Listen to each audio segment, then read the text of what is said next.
선거에 대한 궁금증을 풀어보는 선거 궁금해. 유권자들에게 자신을 알리기 위한 선거운동. 선거운동의 다양한 방법과 우리만의 독특한 문화까지. 선거운동에 대한 궁금증. 선거 궁금해에서 지금 알아봅니다.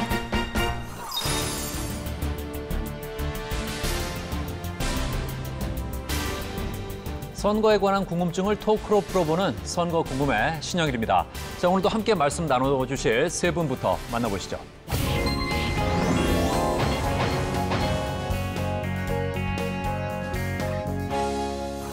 자, 오늘 주제를 공개하기에 앞서서 지금 저희 앞에 차 한 잔씩 놓여 있는데 로비는 이게 무슨 차인지 알겠어요?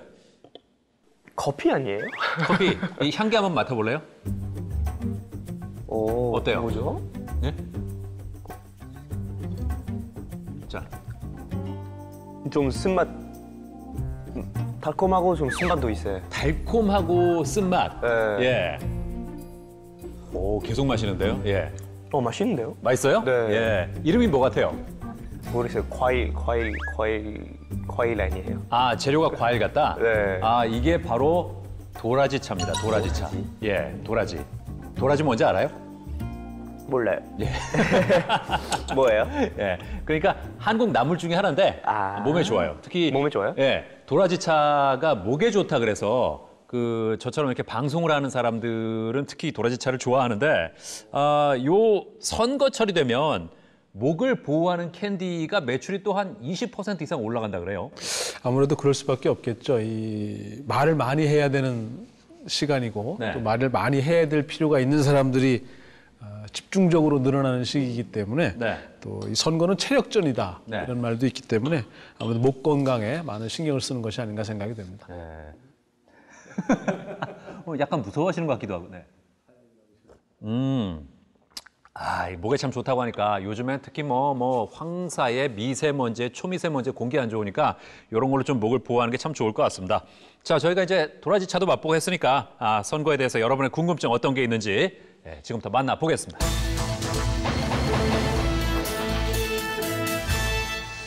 오늘의 주제 바로 선거운동입니다. 나를 뽑아주십시오 하고 열심히 캠페인을 벌이는 거죠. 로비는 선거운동하면 뭐가 떠오르나요? 저는 그러니까 많은 사람들은 똑같은 옷을 입고 예. 좀 신나는 음악에 이렇게 맞추면서 춤을 추는 게 되게 신기했어요. 예. 그러니까 그걸 보면서 우리나라랑 좀 다르네 이렇게 이런 생각이 들었어요. 프랑스에서는 그런 모습은 볼 수 없나요?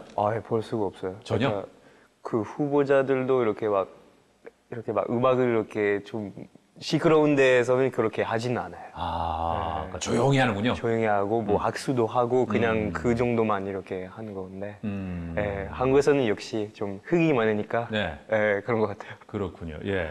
교수님은 어떠세요? 지극히 한국적인 아마 선거운동 방식이 아닐까 싶은데요. 네. 현수막이 붙는다라든가 일본이나 대만 선거도 우리랑 조금 비슷한 면이 있는데 말씀하신 것처럼 이렇게 일정한 수의 사람들이 같은 색깔의 옷을 입고 율동을 한다든가 하는 거는 아마 그렇게 찾아보기 어려운 지극히 한국적인 사례가 아닐까 싶습니다. 정말 우리만의 그런 선거운동 문화도 많이 있을 것 같은데요. 아무래도 시민들이 직접 눈으로 보고 거리에서 만나는 부분이기 때문에 더 관심이 많지 않을까 하는 생각이 듭니다. 그래서 선거운동에 대해서 어떤 생각을 가지고 있는지 들어봤습니다. 나투표요원 나와주시죠. 우와, 멋지다. 안녕하세요. 지금 뭐 하고 계시는 거예요? 여기 캐리커처 그리는 곳이에요. 캐리커처가 뭐예요? 이제 인물의 특징을 잡아서 부각시켜서 그려드리는 거예요. 그래요? 관객들이나 손님들 이렇게 오시면은 재미있게 이렇게 표현해서 특징을 나타내서 그려드리는 거예요. 그러면은 여기 있는 분들 지금 보면 유명인 분들도 많이 계세요. 우피 골드버그. 우와, 저분은 개그우먼. 네네네네.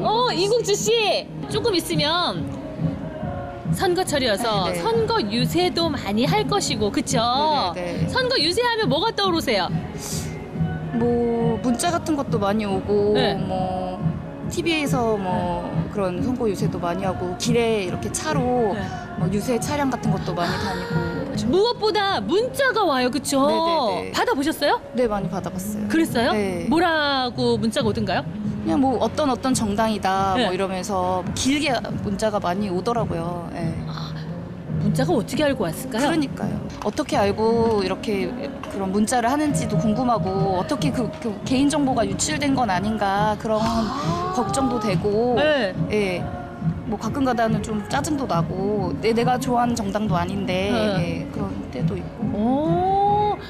선거철마다 유세 문자가 폭탄처럼 왕창 오거든요.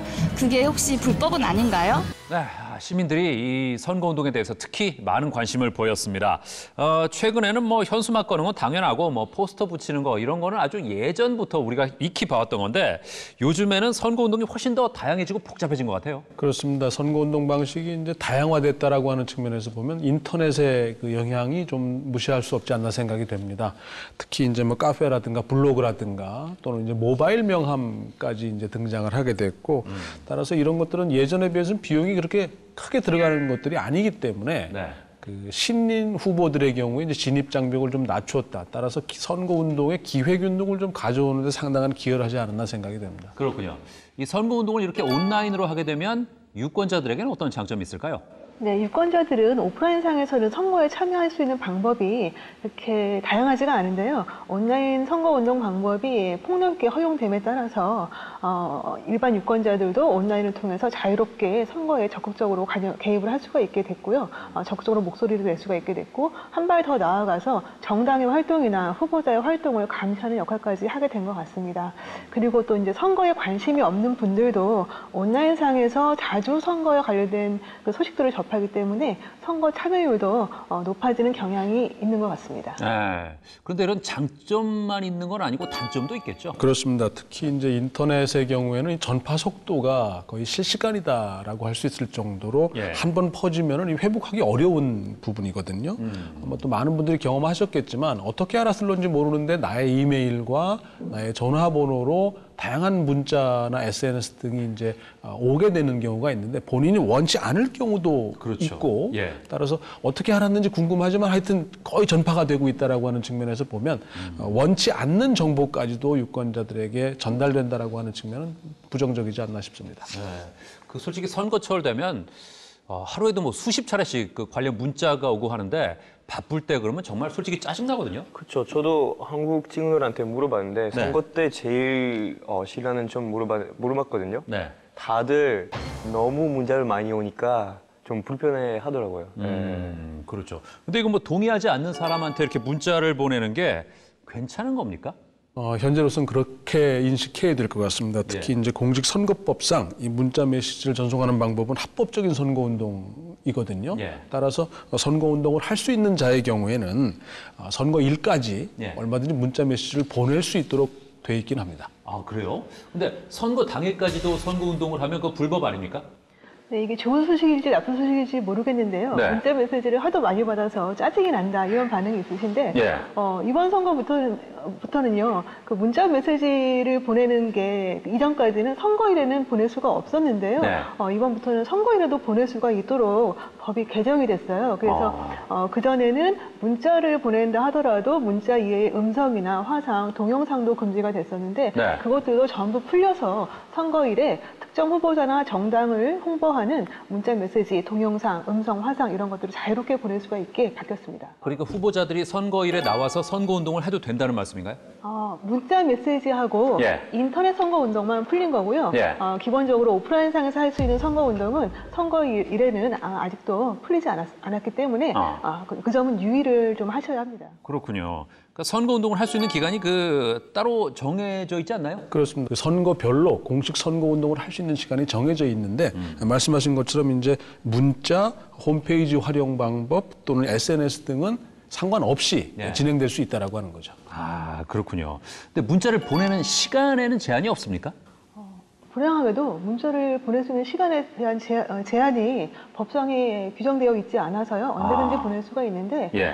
그 일반 유권자들의 일상생활의 평온이 유지될 수 있도록 심할 시간에는 좀 자제를 하시는 게 좋을 것 같습니다. 그럼 문자는 몇 번까지는 보내줄 수 있어요? 그게 이제 문자를 어떻게 보내느냐에 따라 다른데 뭐 후보자 입장에서 유권자한테 문자를 보낸다면 유권자마다 다른 내용을 보낼 이유는 별로 없지 않습니까? 똑같은 내용을 이제 반복적으로 보내야 될 테니까 이걸 우리가 단체 문자라고 이제 부르게 되고 좀 다른 용어로는 이제 자동 동보 통신이라는 말을 쓰는데 이 경우에는 발송 횟수나 절차에 일정한 제한이 있습니다. 자동 동보 통신이라는 게 선거법에서는 좀 개념이 약간 다른데요. 20명을 초과해서 보내거나 20명을 초과해서 동시에 보내면 무조건 자동 동보 통신으로 보고요. 네. 20명 이하라 하더라도 그 수신자를 자동으로 선택해서 전송해주는 그런 프로그램을 이용해서 보내게 되면 그것도 자동 동보 통신이라고 하고 있어요. 그런데 이 자동 동보 통신으로 문자 메시지를 보낼 수 있는 사람은 누구든지가 아니고요. 예비 후보자나 후보자만 보낼 수가 있는데 통틀어서 8번만 보낼 수 있도록 법에 제한을 하고 있습니다. 근데 요즘 문자도 문자지만 SNS가 참 많이 활용되는데 SNS로 보내는 건 어떤가요? SNS도 이제 선거운동 방법으로서 합법적인 그 선거운동 방식의 하나가 되는데요. 공직선거법에서는 이게 문자 메시지가 아닌 SNS는 전자 우편으로 규정을 하고 있기 때문에 그 횟수 제한도 없이 SNS를 통해서 선거운동을 할 수 있도록 되어 있습니다. 그렇군요. 근데 이 문자를 통한 선거운동이 합법이라고는 하지만 내 개인정보가 유출된 것 같아서 좀 기분이 찜찜할 때도 있거든요. 후보자나 예비 후보자가 문자 메시지를 보냈을 때 그 받는 사람의 정보를 어떻게 수집했는지를 반드시 밝힐 필요는 없는데요. 그분이 전화를 해서 물어봤을 경우에는 반드시 대답을 해줘야 됩니다. 그리고 자동 동보 통신으로 보낼 때에만 적용되는 사항인데 자동 동보 통신으로 문자 메시지를 보낼 때는 맨 앞에 선거운동 정보라고 제목을 표시해줘야 되고요. 발신자의 전화번호를 표시해주고 그리고 수신 거부 방법 안내해줘야 되고요. 그것과 함께 불법 수신 정보, 불법 수집 정보 신고 전화번호를 의무적으로 게재하도록 이번 법 개정으로 추가가 되었습니다.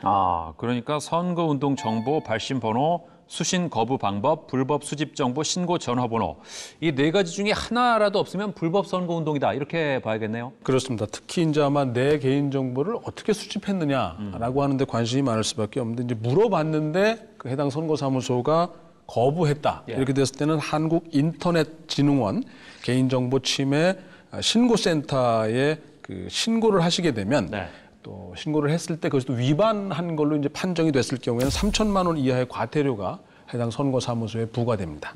자, 이어서 두 번째 궁금증 만나보시죠.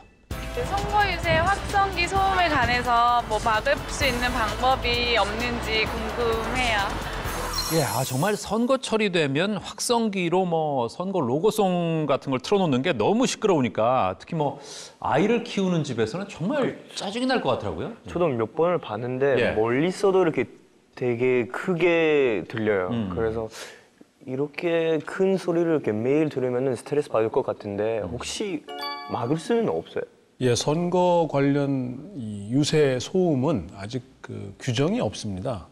우리가 집회나 시위의 경우에는 75데시벨 이하로 규정되어 있기 때문에 단속 대상이 되는데 이 선거 관련한 소음에 대해서는 아직 규정이 없어서 민원이 종종 제기되고 있고 따라서 향후 법 개정 과정에서 아마 일정한 내용이 추가되어야 되지 않을까 생각이 됩니다. 네, 그래야 될 것 같습니다. 2016년 총선 당시 약 8일간의 공식 선거운동 기간 동안에 소음으로 신고된 건수가 약 3,800건이 넘었다고 하는데요. 하루에만 500건 가까이 신고가 들어온 셈인데 선관위에서는 이 확성기 소음 민원이 들어오면 어떻게 처리를 하세요? 선거운동이 기간이 일단 시작이 되면 이런 항의 전화 때문에 저희도 몸살을 앓고 있는데요. 법적으로 제한 규정이 없기 때문에 저희가 이제 후보자 측에 직접 전화를 걸어서 그쪽에 힘들어하시는 유권자분들도 다 한 표를 행사하시는 분들이니까 그분들의 좀 힘듦도 좀 고려를 해달라고 부탁을 드리고 있습니다. 확성기를 사용할 수 있는 시간이 정해져 있습니까? 확성기를 사용하는 장소는 그 공개장소 연설 대담 장소에서만 사용할 수 있는 건데요. 그 공개장소 연설 대담 차량에 부착되어 있는 차량 부착용 확성기하고 그다음에 휴대용 확성기 하나에서 2개를 사용할 수가 있습니다. 그래서 차량용 확성기는 오전 7시부터 저녁 밤 10시까지, 그다음에 휴대용 확성기는 오전 6시부터 밤 11시까지 사용이 가능합니다. 그러면 확성기를 사용하면 안 되는 장소는 있나요? 확성기를 사용하면 안 되는 장소는 연설 대담이 금지된 장소인데요. 버스나 전동차, 열차 안 또는 병원이나 도서관 안 이런 곳이 안 되고요. 네. 다수인이 왕래할 수 있는 뭐 공원이라든지 도로변, 광장 이런 곳에서는 사용이 가능합니다. 그러면 뭐 아파트 단지 같은 경우는 어떻게 되나요? 다수가 왕래하는 장소인 경우에는 예. 공개된 장소인 경우에는 선거운동이 가능한데 그럼에도 불구하고 그 관리인이나 또는 소유인이 반대한다거나 예. 또는 그들의 그 권리를 침해하는 경우에는 제한되도록 되어 있습니다. 그렇군요. 어쨌든 그 사람들이 불편해할 정도로 시끄럽다면 오히려 반감을 불러일으킬 수 있다는 거 아마 우리 후보자들도 모르지는 않을 겁니다. 자, 시민들의 다음 궁금증 만나보시죠. 안녕하세요. 아니, 길거리 가다 보면 명함 같은 걸 돌려주시는데 그거를 어떨 때 경우를 보면 그냥 길거리 막 뿌리거나 또 아무도 안 볼 때 쓰레기통에 집어넣거나 그런 걸 제가 본 적이 있거든요. 근데 그건 혹시 불법은 아닐까요? 그러게요. 선거운동 기간에 누구나 후보자한테 명함 한 장씩은 다 받아봤을 그쵸, 텐데 그쵸. 선거 명함을 나눠주는 올바른 방법 스튜디오에서 좀 알려주시죠. 알려주시죠. 가시죠. 스튜디오에서 알려주시죠.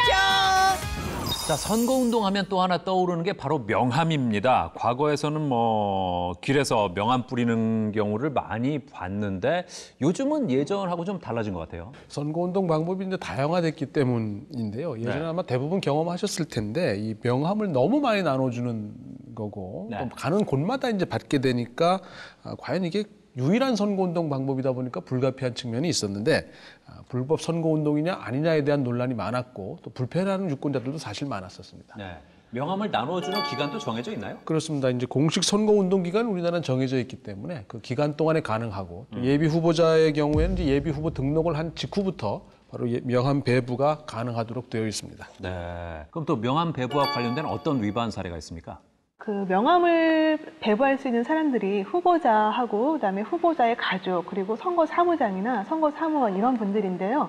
후보자와 후보자의 가족은 원래 명함이라고 하는 것은 자신을 소개하는 그 메모 같은 그 자기 소개하는 그런 인사장이기 때문에 본인이 직접 나눠줘야 되는 게 원칙인데 선거에서는 후보자와 후보자의 가족은 운명 공동체로 보기 때문에 후보자와 후보자의 가족, 그러니까 후보자 배우자라든지 아들, 손자, 아버님, 어머니 이런 분들은 후보자랑 같이 다니지 않아도 독립적으로 명함을 배부할 수 있도록 허용을 하고 있습니다. 그런데 선거 사무장이나 선거 사무원 또는 활동 보조인 그리고 또 이제 명함을 배부를 할 수 있도록 후보자가 지정한 한 사람이 있습니다. 이런 사람들은 후보자를 지근거리해서 수행할 때만 배부를 할 수가 있는 거죠. 그러니까 정리하자면 후보자의 가족이 아닌 사람은 후보자 없이는 독립적으로 명함을 배부할 수 없다. 네. 그런 거군요. 네. 예. 최근에 한 신문사에서 지난 18대와 17대 대선에서 후보자들이 선거 비용으로 얼마나 썼는지를 발표했는데 여당과 야당의 대표 후보 모두 1,000억 원 이상을 썼다고 합니다. 그야말로 뭐 선거는 돈이다 이런 말이 실감나는데요. 이렇게 쓴 선거 비용을 선거 끝난 다음에 돌려받을 수 있는 겁니까? 예, 일부는 돌려받을 수 있는데요. 선거 때 그 지나친 과도한 경쟁을 막기 위해서 선거 비용의 상한액을 제한을 해놓고 있습니다. 그래서 그 선거 비용 제한액의 200분의 1이죠. 0.5%를 초과해서 지출을 해서요. 그 선거 사무장이나 회계 책임자가 징역형 또는 벌금 300만 원 이상의 형을 받으면 그 후보자는 당선을 무효로 하게 되어 있어요. 그렇게 되어 있고요. 그리고 이제 선거 종료 후에 당선자의 경우에는 당선자가 지출한 선거 비용을 100% 돌려받게 되고요. 당선되지 않았다 하더라도 총 유효투표 총수의 10% 이상을 득표한 후보자는 100%를 그다음에 10%에서 15% 사이를 득표한 후보자는 50%를 보전을 해주고 있습니다. 그리고 이제 10% 미만을 득표했다든가 중도에 사퇴를 했다든가 경선에 떨어져서 나오지를 못했다든가 이런 후보자들은 그동안 쓴 선거 비용들을 돌려받지 못하고 개인 돈으로 처리를 해야 됩니다. 이 비용을 어디에 썼는지 봤더니 명함, 현수막, 공보물 제작에 약 5천만 원, 1.5톤 유세차 대여료가 2천만 원 선이고요. 선거사무소 임대료가 서울의 경우에 월 800에서 1,000만 원까지 나간다고 합니다. 그렇습니다. 특히 이제 후보자들 입장에서는 자신들을 효율적으로 빨리 알려주고 싶은 게 가장 큰 소망이기 때문에 이 현수막의 경우에도 이 한 건물에 대형 현수막을 하나밖에 설치할 수 설치할 수 있도록 해놨거든요. 따라서 이 사람들이 좀 왕래가 많은 곳이라든가 또는 뭐 목이 좋은 곳의 경우에는 아무래도 인기가 좋고 따라서 그 비용도 더 들 수밖에 없지 않나 생각이 됩니다. 네, 이 현수막 관련 문의도 선관위에 참 많이 들어온다면서요? 현수막이 굉장히 그 홍보 효과가 크기 때문에 후보자들이 관심이 많은 항목 중에 하나인데요. 선거 사무소를 설치한 건물 외벽에 자신의 그 홍보에 필요한 현수막을 게시할 수 있게 되어 있습니다. 그런데 사이즈나 개수의 제한이 없다 보니까요. 건물 전체를 다 가리는 정말 어마어마한 대형 현수막을 설치하기도 하죠. 그리고 거리 현수막의 경우에는 읍면동마다 한 매씩 걸 수 있도록 하고 있는데요. 유권자들의 통행이 많은 곳을 서로 선점하려고 경쟁을 하다 보니까 한 동에 2개 이상의 현수막을 거는 사례도 있습니다. 근데 만약에 현수막을 설치해서 내 재산권이 침해당했다 이런 민원이 들어오면 어떻게 하세요? 사실 그 부분은 공직선거법으로 해결할 수 없는 부분이에요. 그래서 그거는 이제 서로 그 민사상의 문제이기 때문에 양 당사자 측에서 잘 알아서 해결하도록 말씀을 드리고 있습니다. 그렇군요. 예. 선거 기간이 되면 선거운동과 이 선거 홍보물을 감시하는 선관위 단체도 있다면서요? 네, 공정선거지원단이라고 하는데요. 선거 기간이 되면 전국적으로 선거 관련 활동이 동시다발적으로 발생하기 때문에 그걸 선관위 직원들이 다 살펴볼 수가 없죠. 그래서 공정선거지원단 분들이 활동을 하시면서 불법 시설물이 설치되어 있는지, 불법 인쇄물이 배부되고 있는지를 감시하고 있고요. 또 최근에는 감시 활동뿐만 아니라 사전에 선거법이 이러이러한 점을 제한하고 있다는 것을 후보자나 선거 사무 관계자들한테 사전에 안내해주는 역할도 중점적으로 하고 계십니다. 신청은 어떻게 해야 돼요? 신청은요, 일반인 중에서 정당의 당원이 아니고요. 선거운동을 하는 데에 결격 사유가 없으신 분들은 다 신청이 가능한데 선관위 홈페이지에서 모집을 발표하면 선관위를 방문하거나 아니면 우편 접수를 통해서 신청을 할 수가 있습니다. 그리고 불법 선거운동을 신고하려면 어떻게 해야 되나요? 1390 대표 번호가 있고요. 위법행위 신고 제보 번호 1390이 있고요. 그리고 중앙선거관리위원회 홈페이지에 신고센터, 그다음에 신고용 어플도 있습니다. 그래서 이런 다양한 방법을 통해서 신고를 편리하게 하실 수가 있습니다. 네. 근데 그 유권자도 좀 조심할 부분이 있죠? 그렇습니다. 특히 이제 요새 그 인터넷이 발달되고 또 각종 SNS가 이제 활용이 많이 되면서 이런 경우들이 많이 생기는데 가장 중요한 거는 이제 허위냐 아니냐, 악의적인 것이냐 그렇지 않느냐라고 하는 겁니다. 그 2013년에 한 사례를 보면 그 SNS에 떠도는 어떤 좀 악의적인 어떤 후보자의 비방과 관련된 글을 그냥 단순히 리트윗했다라는 이유 때문에 그 1,500만 원의 벌금을 선고받은 경우가 있거든요. 따라서 이것이 허위냐 아니냐 또는 악의적인 것이 아니냐에 대한 유권자의 판단이 중요하지 않나 생각이 됩니다. 네, 그리고 허위 사실 공표나 비방 외에도 추가로 범죄로 규정된 것이 있는데요. 선거와 관련해서 정당이나 후보자, 배우자, 형제 자매 이런 분들에 대해서 특정 지역 또는 성별을 이유로 어떤 비하 발언을 하면 이런 것도 처벌이 되니까 주의를 하셔야겠습니다. 네, 그 올해 바뀌는 선거운동 관련 내용을 좀 한 번 더 짚어주시죠. 네. 올해 바뀌는 선거운동 내용은 선거 일에도 문자 메시지나 SNS, 인터넷을 이용해서 선거운동이 가능하다는 점인데요. 이전까지 선거일에 투표를 하고도 투표 인증샷을 자유롭게 올리지 못했다면 이번에는 엄지척 또는 V자를 한 사진을 찍어서 투표 인증샷을 올려도 무방하겠습니다. 그렇군요. 이제 좀 더 자유로운 포즈의 사진들이 많이 올라올 것 같은데 근데 이런 선거운동이 앞으로 좀 어떤 방향으로 발전되면 좋을까요? 전면적으로는 어렵겠지만 이제 방향 자체가 자유화되는 측면으로 좀 가고 있지 않나 생각이 됩니다. 어쨌든 유권자도 후보도 또 정당도 이제는 어느 정도 수준에 올라 있기 때문에 뭐 명함의 크기를 규제한다든가 뭐 현수막의 뭐 모양을 규제 이런 거 가지고는 이제는 어떻게 보면 대상 자체에서 벗어나지 않았나. 따라서 후보나 정당에게 보다 자유롭고 원하는 대로 일정한 범위 안에서는 가능하도록 하는 것이 제대로 된 방향이 아닐까 생각이 됩니다. 네. 자, 오늘은 선거운동에 대해 자세히 살펴봤는데 로빈 씨는 오늘 어떤 게 가장 기억에 남습니까?